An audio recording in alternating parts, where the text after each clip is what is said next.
Yes, let's read this one. Aerotropolis. For other uses, see Aerotropolis album.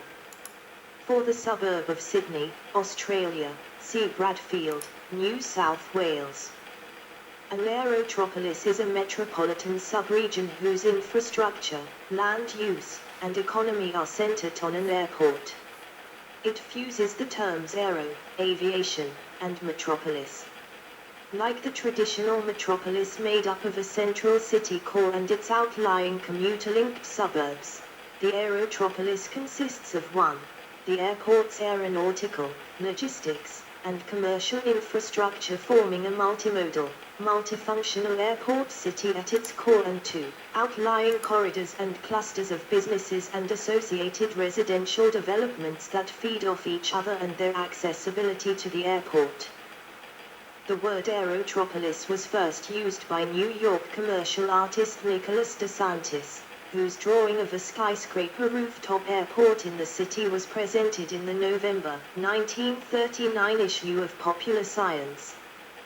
The term was repurposed by air commerce researcher John D. Casada in 2000 based on his prior research on airport-driven economic development.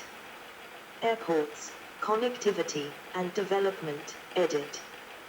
According to Casada, airports have evolved as drivers of business location and urban development in the 21st century in the same way as highways did in the 20th century, railroads in the 19th century, and seaports in the 18th century. The engine of the aerotropolis is the airport and its air routes, which offer firms speedy connectivity to their suppliers, customers, and enterprise partners. Some aerotropolis businesses are more dependent on distant suppliers or customers halfway around the world than those located nearby. As economies become increasingly globalized, time-sensitive, and reliant on air commerce for trade in goods and services, the speed and agility aviation provides to long-distance movement of people and goods generate competitive advantages for firms and places. In the aerotropolis model, time and cost of connectivity replace space and distance as the primary metrics shaping development, with economies of speed becoming as salient for the competitiveness of firms and places as economies of scale and economies of scope. In this model, it is not how far but how fast widely separated firms and places can connect.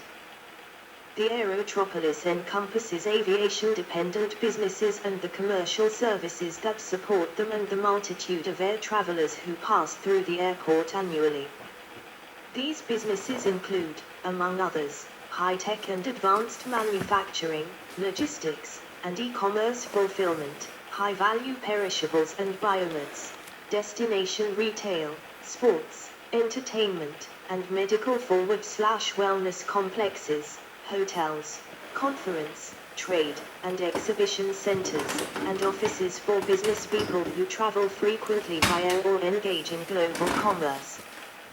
Business parks, logistics parks, R&D parks, time-critical distribution centers, and information technology complexes as well as hotel, conference, and entertainment venues are most frequently visible around major new airports on metropolitan peripheries where there is sufficient land and along the transportation corridors radiating from them.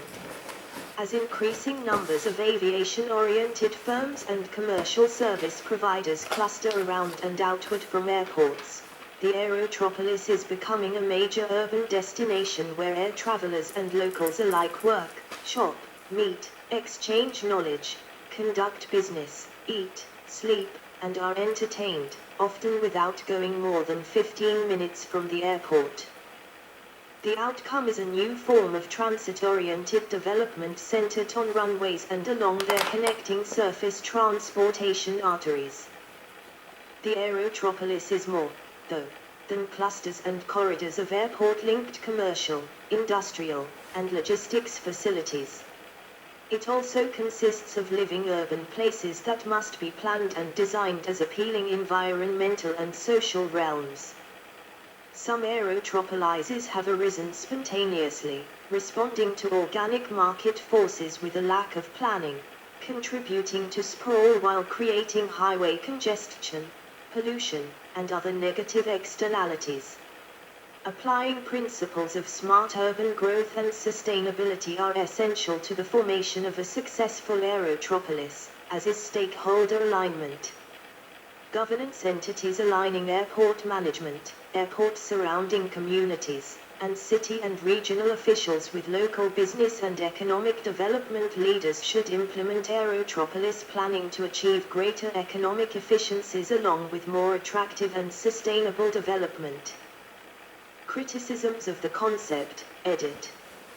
A major criticism is the question of whether oil will stay relatively inexpensive and widely available in the future or whether a downturn in global oil production, peak oil, will adversely affect aviation and thus the aerotropolis. Others have criticized the aerotropolis model for overstating the number and types of goods that travel by air. While many types of high-value goods like electronics tend to be shipped by air, larger, bulkier items like cars and grain do not. Those who point this out suggest that the relationship between seaports, airports, and rail facilities should be studied in more depth. Further criticisms of the aerotropolis include loss of farmland and forests, eviction and or the exclusion of local residents and communities from the economic benefits of the aerotropolis, and locking in high-carbon infrastructure for decades to come. Social critics argue that the aerotropolis favors the interests of business over that of people and that its mixed-use commercial residential developments typically lack urban ambience. Some have questioned why people would ever want to live next to an airport, given aircraft noise. Still, others claim that while there are cases where the aerotropolis concept has worked well, for example, Amsterdam's Schiphol and Dallas-Fort Worth airport areas, it has often failed to live up to expectations when applied elsewhere. References, edit.